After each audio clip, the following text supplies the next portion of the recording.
ಬೊಗಸೆ ಇದ್ದಾಗ ಪಾತ್ರೆಗಳೇಕೆ ನೀರು ಕುಡಿಯುವುದಕ್ಕೆ, ಗುಹೆಗಳಿದ್ದಾಗ ಮನೆ ಯಾಕೆ ಕಟ್ಟಿಕೊಳ್ತೀರಿ ಅಂತಾರೆ. ಇದು ಬಹಳ ದೊಡ್ಡ ಯೋಗ್ಯತೆ.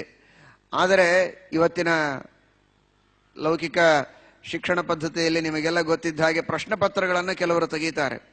ಪ್ರಶ್ನೆ ಪತ್ರಗಳನ್ನು ತೆಗೆದ್ರೆ ಅವರಿಗೊಂದು ಕಂಡೀಷನ್ನು, 3 ಗಂಟೆಯೊಳಗೆ ಅಷ್ಟೆಲ್ಲ ಪ್ರಶ್ನೆಗಳಿಗೆ ಅವರು ಉತ್ತರ ಬರೋದು ತೋರಿಸ್ಬೇಕು. ಹಾಗಿದ್ರೆ ಆ ರೀತಿ ಪ್ರಶ್ನೆಗಳನ್ನು ತೆಗಿಬೇಕು. ಇಲ್ಲದೆ ಇದ್ರೆ ಮನಸ್ಸಿಗೆ ಬಂದಾಗೆ ಪ್ರಶ್ನೆ ತೆಗೆದು ಬಿಡೋದು. ವಿದ್ಯಾರ್ಥಿಗಳು ಏನು ಮಾಡಬೇಕು? 10 ಗಂಟೆ ಆದರೂ ಬರೀಲಿಕ್ಕೆ ಸಾಧ್ಯ ಇಲ್ಲದೆ ಇರೋ ಅಷ್ಟು ಪ್ರಶ್ನೆಗಳನ್ನು ಅಲ್ಲಿ ಹಾಕಿದರೆ ಅವ್ರು ಹೇಗೆ ಬರೀಬೇಕು? ಹಾಗಾದರೆ ಅಷ್ಟು ಸಮಯದಲ್ಲಿ ತಾನು ಉತ್ತರ ಬರೆದು ತೋರಿಸಿದರೆ ಆ ಪ್ರಶ್ನೆಗಳನ್ನು ಅಲ್ಲಿ ಸ್ವೀಕಾರ ಮಾಡ್ತಾರೆ. ಹಾಗೆ ದೇವರೇನೋ ಹೇಳಿಬಿಟ್ಟ, ಸತ್ಯಾಂಕ್ಷಿತೋ ಕಿಂ ಕಶಿಪೋ ಪ್ರಯಾಸೈ ಅಂತ ಬಹಳ ದೊಡ್ಡ ಮಾತು ಹೇಳ್ತೀಯಪ್ಪ, ನೀನು ಮಾಡಿ ತೋರಿಸಿ ನೋಡೋಣ ಅಂತ ಯಾರಾದರೂ ಕೇಳಿದರೆ ಅದಕ್ಕೆ ದೇವರಂದ, ನಾನೇ ಮಾಡಿ ತೋರಿಸ್ತೇನೆ ಎಂದ. ಶಯಾನವು ಪರ್ಣ ಸಂಸ್ತರೆ, ನೀನು ಯಾವಾಗಲೂ ಭಾರಿ ಹಾಸಿಗೆಯ ಮೇಲೆ ಮಲಗಿ ನಮಗೆ ಮಾತ್ರ ಇಂತಹ ಉಪದೇಶವನ್ನು ಭಾಗವತದಲ್ಲಿ ಮಾಡ್ತೀಯಾ ಅಂತ ಮುಂದೆ ಯಾರೂ ಅಂದಿರಬಾರದು. ಅದಕ್ಕಾಗಿ ಶ್ರೀರಾಮಚಂದ್ರ ಕೃಷ್ಣ ಪರಮಾತ್ಮ ತಾನು ಅವತಾರ ಮಾಡಿದಾಗ ತಾನು ಉಪದೇಶ ಮಾಡಿದಂತೆ ತಾನು ವರ್ತನೆ ಮಾಡಿ ತೋರಿಸಿದ್ದಾನೆ.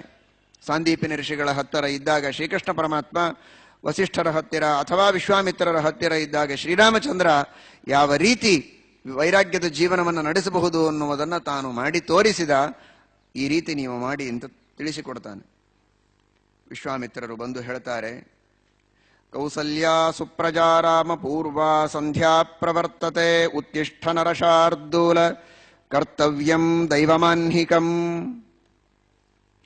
ಎಂತಹ ಪವಿತ್ರವಾದ ಮಂಗಲ ಉಪದೇಶದೊಂದಿಗೆ ಸಂದೇಶದೊಂದಿಗೆ ರಾಮಚಂದ್ರರ ಪ್ರಬೋಧವನ್ನು ವಿಶ್ವಾಮಿತ್ರರು ಮಾಡಿಸ್ತಾ ಇದ್ದಾರೆ ನೋಡಿ. ಬೆಳಗ್ಗೆ ಹೇಳ್ತಾ ಇರುವಾಗ ಏನೇನೋ ಹೇಳ್ತಾ ಎಬಸಬಾರದು. ಬಹಳ ಹೊತ್ತಾಯಿತು, ಸೀರಿಯಲ್ ಪ್ರಾರಂಭ ಆಗಿದೆ, ಬೇಗ ಏಳು ಅಂತ ಎಬಸಬಾರದು. ಒಳ್ಳೆ ಎಪಿಸೋಡ್ ಎಲ್ಲ ಹೋಗಿಬಿಡ್ತದೆ, ಬೇಗ ಏಳು ಅಂತ ಎಬಸ್ತಾರೆ.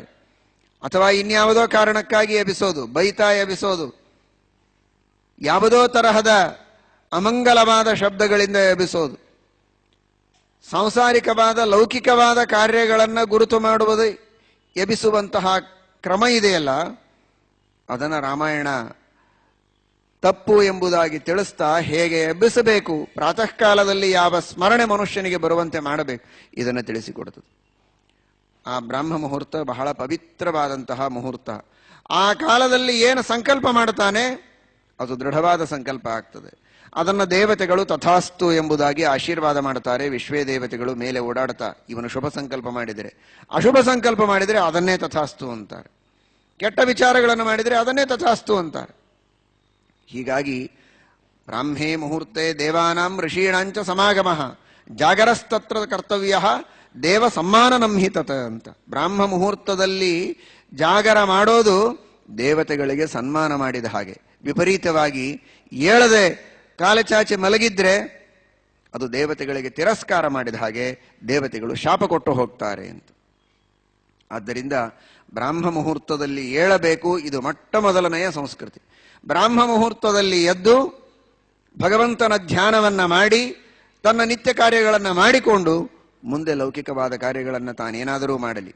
ಆದರೆ ಪ್ರಾತಃ ಕಾಲದಲ್ಲಿ ಆ ಪವಿತ್ರವಾದಂತಹ ದೇವತೆಗಳು ಸಂಚಾರ ಮಾಡುವ ಕಾಲದಲ್ಲಿ ಮನಸ್ಸು ಪ್ರಫುಲ್ಲವಾದಾಗ, ಫ್ರೆಶ್ ಇರುವಾಗ ಭಗವದ್ಧ್ಯಾನವನ್ನು ಮಾಡಬೇಕು. ಶುಭ ಕಾರ್ಯಗಳನ್ನು ಮಾಡುವಂತಹ ಶ್ರೇಷ್ಠವಾದ ಉತ್ತಮವಾದ ಸಂಕಲ್ಪಗಳನ್ನು ಮನುಷ್ಯ ಮಾಡಬೇಕು ಎಂಬುದಾಗಿ ಶಾಸ್ತ್ರ ನಮಗೆ ತಿಳಿಸಿಕೊಡುತ್ತದೆ.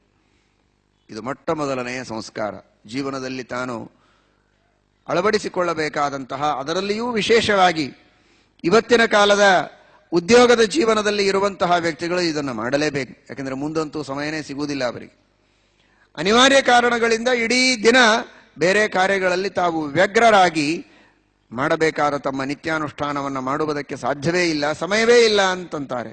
ಅದರ ಬದಲಾಗಿ ಬ್ರಾಹ್ಮ ಮುಹೂರ್ತದಲ್ಲಿ ಎದ್ದು ಮನಸ್ಸು ತುಂಬಿ ಭಗವಂತನ ಧ್ಯಾನ ಮಾಡಿ, ಸ್ತೋತ್ರ ಮಾಡಿ, ಪಠನ ಮಾಡಿ, ಸಂಧ್ಯಾವಂದನ, ದೇವರ ಪೂಜೆ, ಮಾಡಬೇಕಾದ ಎಲ್ಲ ಕರ್ತವ್ಯಗಳನ್ನು ಮಾಡಿ ಆಧ್ಯಾತ್ಮಿಕವಾದ ಶಕ್ತಿಯನ್ನು ಮೈತುಂಬ ತುಂಬಿಕೊಂಡು, ಮನಸ್ಸು ತುಂಬ ತುಂಬಿಕೊಂಡು ಮುಂದೆ ತಾನು ಯಾವುದೇ ಕಾರ್ಯವನ್ನು ಮಾಡಿದರೂ ಅದರಲ್ಲಿ ಯಶಸ್ವಿಯಾಗ್ತಾನೆ. ಕೆಲವು ತಪ್ಪುಗಳನ್ನು ಮಾಡಿದರೂ ಆ ಪಾಪಗಳಿಗೆ ಪರಿಹಾರ ಅವನು ಮಾಡಿದಂತಹ ಆ ಭಗವಂತನ ಸ್ಮರಣ ಧ್ಯಾನದಿಂದಲೇ ಸುಲಭವಾಗಿ ಆಗಿ ಹೋಗಿಬಿಡ್ತು. ಇದನ್ನು ರಾಮಾಯಣ ನಮಗೆ ಬಹಳ ಎಚ್ಚರದಿಂದ ತಿಳಿಸ್ತದೆ. ವಿಶ್ವಾಮಿತ್ರರಂತಾರೆ, ಕೌಸಲ್ಯ ಸುಪ್ರಜಾ ರಾಮ ಪೂರ್ವಾ ಸಂಧ್ಯಾ ಪ್ರವರ್ತತೆ. ವ್ಯಾಖ್ಯಾನಕಾರರು ವ್ಯಾಖ್ಯಾನ ಮಾಡುವಾಗ ತಿಳಿಸ್ತಾರೆ, ವಿಶ್ವಾಮಿತ್ರರು ರಾಮದೇವರನ್ನ ಎಬ್ಬಿಸಬೇಕು ಅಂತ ಬಂದ್ರಂತೆ. ರಾಮದೇವರನ್ನ ಎಬ್ಬಿಸಬೇಕು ಅಂತ ಬಂದಾಗ ತಮ್ಮ ಮನಸ್ಸಿನಲ್ಲಿ ತಾವು ಅಂದುಕೊಳ್ಳುವ ಮಾತಿದು ಅಂತಾರೆ. ಕೌಸಲ್ಯ ಸುಪ್ರಜಾ ರಾಮ, ಇನ್ನೂ ರಾಮನನ್ನು ಎಬ್ಬಿಸಿಲ್ಲ.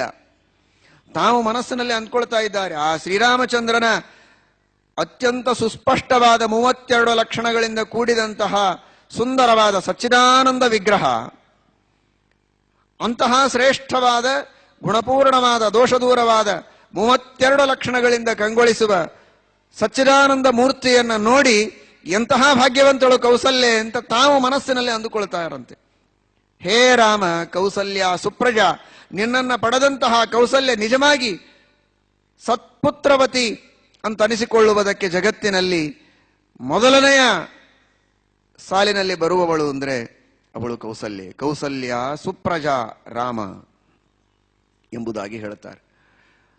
ಎಬ್ಬಿಸಬೇಕು ಅಂತ ಅನಿಸಲೇ ಇಲ್ಲ, ನೋಡ್ತಾ ನಿಂತಿದ್ದಾರೆ. ಕೃಷ್ಣ ಪರಮಾತ್ಮನ ಬಗ್ಗೆ ಚಾಡಿ ಹೇಳಬೇಕು ಅಂತ ಬಂದ ಗೋಪಿಕಾಸ್ತ್ರೀಯರು ಯಶೋದೆಯ ಮನೆಗೆ ಬಂದ್ರೆ ಚಾಡಿ ಹೇಳಬೇಕು ಅನ್ನುವುದನ್ನು ಮರೆತು ಕೃಷ್ಣನ ಮುಖದ ಸೌಂದರ್ಯವನ್ನು ನೋಡ್ತಾ ನಿಂತು ಬಿಡ್ತಾ ಇದ್ರಂತೆ. ಇನ್ನೂ ಹೇಳುತ್ತಾರೆ, ಶ್ರೀರಾಮಚಂದ್ರನ ಪಟ್ಟಾಭಿಷೇಕದ ಸಂದರ್ಭದಲ್ಲಿ ವಸಿಷ್ಠರು ತೆಗೆದಂತಹ ಮುಹೂರ್ತ ಅದು ಹೇಗೆ ತಪ್ಪಿತು, ಯಾಕೆ ಶ್ರೀರಾಮಚಂದ್ರನಿಗೆ ಆಗಲಿಲ್ಲ ಅಂತನ್ನುವುದಕ್ಕೆ ಕೆಲವರು ಹೀಗಂತಾರೆ. ರಾಮಚಂದ್ರ ದೇವರಿಗೆ ಆ ಮುಹೂರ್ತದಲ್ಲಿ ಕಂಕಣ ಬಂಧ ಮಾಡಬೇಕಾಗಿತ್ತು. ಕಂಕಣ ಬಂಧ ಮಾಡುವಾಗ ರಾಮದೇವರು ಹೀಗೆ ಕೈ ಮಾಡಿದ್ರಂತೆ ವಸಿಷ್ಠರೆದುರಿಗೆ, ಮಾಡ್ರಿ ಕಂಕಣ ಬಂಧನ ಅಂತ. ಆ ಶ್ರೀರಾಮಚಂದ್ರನ ಕರಕಮಲಗಳಲ್ಲಿರುವ ಸೌಂದರ್ಯ, ಅಲ್ಲಿರುವಂತಹ ರೇಖೆಗಳು, ಅಲ್ಲಿರುವಂತಹ ಶಂಖಚಕ್ರಾದಿ ಚಿಹ್ನೆಗಳು ಅತ್ಯದ್ಭುತವಾದ ಸೌಂದರ್ಯ, ಲೋಕೋತ್ತರ ಸೌಂದರ್ಯ. ಆ ಮಾರ್ಧವ, ಆ ಸೌಂದರ್ಯ, ಅಲ್ಲಿರುವ ರೇಖೋಪರೇಖೆಗಳು, ಅಲ್ಲಿರುವಂತಹ ಶುಭ ಲಕ್ಷಣಗಳು, ಅವುಗಳಿಂದ ಸೂಚಿತವಾಗುವಂತಹ ಮಹಾಭಾಗ್ಯ, ಜಗನ್ನಾಯಕತ್ವ, ಇದೆಲ್ಲವನ್ನ ಚಿಂತನ ಮಾಡ್ತಾ ಮಾಡ್ತಾ ಮಾಡ್ತಾ ವಸಿಷ್ಠರು ಮೈಮರೆತು ಹೋದ್ರು. ಮುಹೂರ್ತ ದಾಟಿ ಹೋಯ್ತಂತೆ.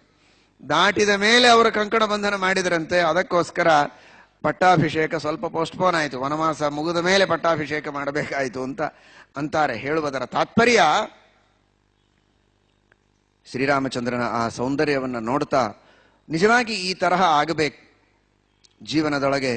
ಯಾವುದೋ ಪ್ರಕೃತಿಯ ಸೌಂದರ್ಯವನ್ನು ಎಷ್ಟು ಹೊತ್ತು ಗಮನ ಕೊಟ್ಟು ನಾವು ನೋಡ್ತೇವೆ, ಅಷ್ಟು ಹೊತ್ತು ರಾಮದೇವರ, ವೆಂಕಟೇಶ ದೇವರ, ಶ್ರೀಕೃಷ್ಣ ಪರಮಾತ್ಮನ ಪ್ರತಿಮೆಯನ್ನು ನೋಡುವಾಗ ಅಥವಾ ಮನಸ್ಸಿನಲ್ಲಿ ಶ್ರೀಮದಾಚಾರ್ಯರು ಹೇಳಿದ ಲಕ್ಷಣಗಳಿಂದ ಚಿಂತನೆ ಮಾಡುವಾಗ ಅಷ್ಟು ಆ ಸೌಂದರ್ಯಕ್ಕೆ ಆಕೃಷ್ಟರಾಗಿ ನಾವು ಅದನ್ನು ಗಮನ ಕೊಟ್ಟು ನೋಡುವುದಿಲ್ಲ, ಚಿಂತನೆ ಮಾಡುವುದಿಲ್ಲ, ಧ್ಯಾನ ಮಾಡುವುದಿಲ್ಲ. ಏನೋ ಮಾಡಬೇಕು ಅನ್ನುವುದಕ್ಕೆ, ಮಾಡದೇ ಇದ್ದವರನ್ನಂತೂ ಬಿಟ್ಬಿಡಿ, ಮಾಡುವವರು ಮಾಡಬೇಕು ಅನ್ನುವುದಕ್ಕೆ ಯಾಂತ್ರಿಕವಾಗಿ ಮಾಡಿ ಮುಗಿಸ್ತೇವೆ ಅಷ್ಟೇ ಹೊರತು ಅದರಲ್ಲಿ ಆ ತನ್ಮಯತೆ ಇರೋದಿಲ್ಲ. ವಿಶ್ವಾಮಿತ್ರರು ತಲ್ಲೀನರಾಗಿ ಹೋಗಿದ್ದಾರೆ. ಕೌಸಲ್ಯ ಸುಪ್ರಜಾ ರಾಮ, ನಿನ್ನಿಂದಾಗಿ ಕೌಸಲ್ಯ ಎಂತಹ ಭಾಗ್ಯವನ್ನು ಪಡೆದಳು, ಏನು ಸುಕೃತವ ಮಾಡಿದಳೋ ಯಶೋದೆ ಅಂತ ಹೇಳಿದ ಹಾಗೆ ಏನು ಸುಕೃತವ ಮಾಡಿದಳೋ ಕೌಸಲ್ಯ ಅಂತ ವಿಶ್ವಾಮಿತ್ರರು ಸ್ಮರಿಸ್ತಾ ಇದ್ದಾರೆ. ಪೂರ್ವ ಸಂಧ್ಯಾ ಪ್ರವರ್ತತೆ ಅಥವಾ ಕೌಸಲ್ಯ ಸುಪ್ರಜಾ ರಾಮ, ಇದನ್ನು ಸಂಬೋಧನವಾಗಿಯೂ ಮಾಡಿದ್ದಾರೆ ಕೆಲವರು. ಕೌಸಲ್ಯೆಯಿಂದ ಅವತಾರ ಮಾಡಿದಂತಹ ಸಾಕ್ಷಾತ್ ಶ್ರೀರಾಮಚಂದ್ರ ಜಗತ್ಸ್ವಾಮಿ. ಪೂರ್ವ ಸಂಧ್ಯಾ ಪ್ರವರ್ತತೆ, ಸಂಧ್ಯಾಕಾಲ